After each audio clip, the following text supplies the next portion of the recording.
We could have killed you. Maybe you should have. The Last of Us Part 2 promises a blend of stealth and savagery not seen before from a Naughty Dog game. Having now played it for myself, it's clear to me just how much the combat system has evolved when compared to the original, not to mention how dynamic each fight can be. There's a brutality yet fragility to each engagement that make them a thrill to negotiate, but also intrinsically linked to the larger themes at play.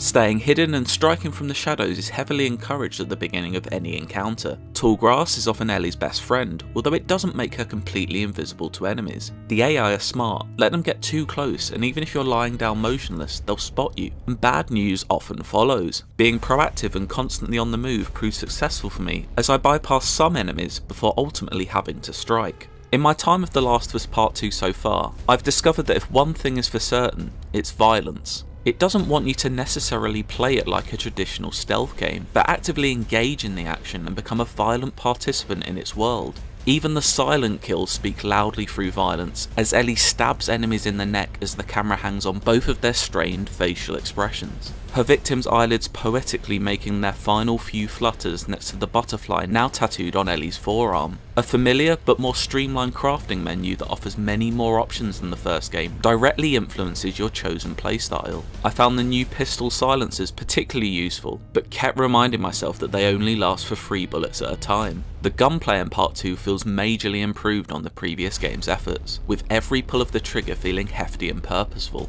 The way damage is inflicted on you is also more pronounced. Get spotted against the brown cloth-clad scars, and a well-placed arrow may be fired into Ellie's right shoulder. You'll have to tear it out of a grimacing Ellie to prevent the damage it will cause over time, but those few seconds that it grinds her to a halt for will allow for her hunters to surround her. It's a desperate scenario that The Last of Us Part 2 seems to relish putting you in again and again and again.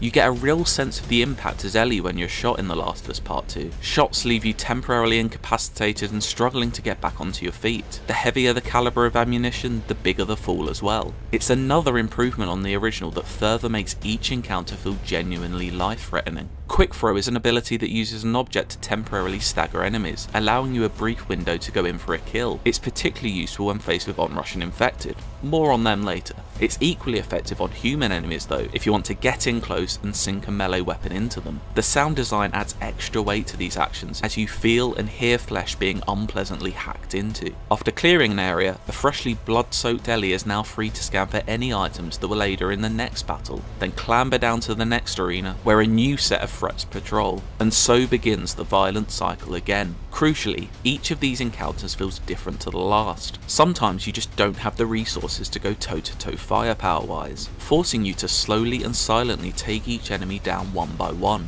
The biggest variable though are the enemy types themselves.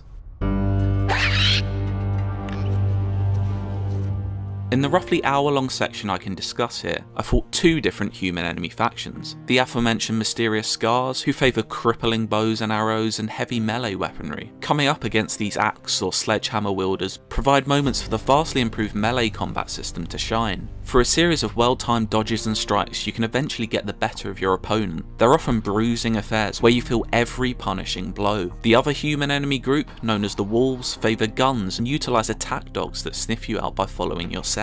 You can distract the dogs, or if you can put your conscience to one side, eliminate them, making your life a lot easier. Again, I cannot stress how unpleasant a lot of this is. Most unpleasant of all though are the infected that roam the city. Even the previously tame runners seem a lot more threatening than before, and require a good few punches into their fungal flesh to take down. The Stalkers also make their return after briefly appearing in the first game, and are more terrifying than ever, a near silent enemy that doesn't show up when using listening mode, and hunt you down in enclosed spaces. Enemy encounters are frequent, but it's credit to Naughty Dog that each one feels different to the last, whether that be down to the variety in enemy type, items at your disposal, or your chosen playstyle. Every fight feels dynamic. You can go in with a plan, but you have to quickly think on your feet as Ellie's cover is blown or a new threat enters the scene. The combat of The Last of Us Part 2 is constantly rotating between heart-pounding tension and brutal butchery, and forms a circle of violence that is wholly unpleasant, but necessary for the story that it's trying to tell. The biggest gaming event of the year is IGN's Summer of Gaming, and it's almost here. Tune in beginning Thursday, June 4th to see the latest and greatest in game reveals, news, trailers, next-gen coverage, and more. And on June 5th, we kick off our first ever IGN Expo, where you'll get first looks at world premiere game trailers, exclusive game demos, and interviews you won't find anywhere else. IGN's Summer of Gaming, only on IGN and IGN One on your Samsung TV Plus.